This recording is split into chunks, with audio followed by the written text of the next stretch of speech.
I look at what we provide as a three-legged stool. Okay. So Anchorage is the institutional custodian that has the software and the trust licenses to be able to custody the assets and operate in a legal compliant manner. They're also bankruptcy remote and they're federally chartered.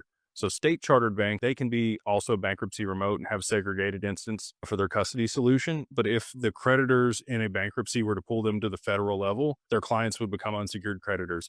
Highly unlikely that that would happen. But that's why we chose Anchorage is because they are federally chartered. And that's why Ripple has applied for a federal charter for their banking license also, because it's kind of like the high level standard for somebody that's operating in this space. So they provide institutional custody, segregated, bankruptcy remote, insured. So even if they were to go to bankrupt, there would be a bankruptcy proceeding. It would take a little while for you to get your assets, but those assets would be yours in the bankruptcy. You would never be a creditor of Anchorage. And it's highly unlikely that they're going to go bankrupt. They have, somewhere between $600 and $700 million on their balance sheet.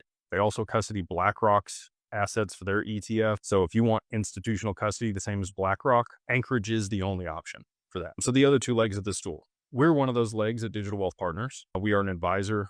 We countersign on the accounts for you. And if at one point we decided, we're gone, you want to move to another advisor, you can do that. You just move your account at Anchorage to the other advisor. So if we go out of business or you decide to part ways with us, all you got to do is list another advisor that's at Anchorage and you could move your account over to them. And then last but not least, you are the third leg to that stool. God forbid something happens to you. You have beneficiaries on the account. You have your spouse on the account. They don't need to know anything about crypto, just like a Schwab account. The assets are transferred to them.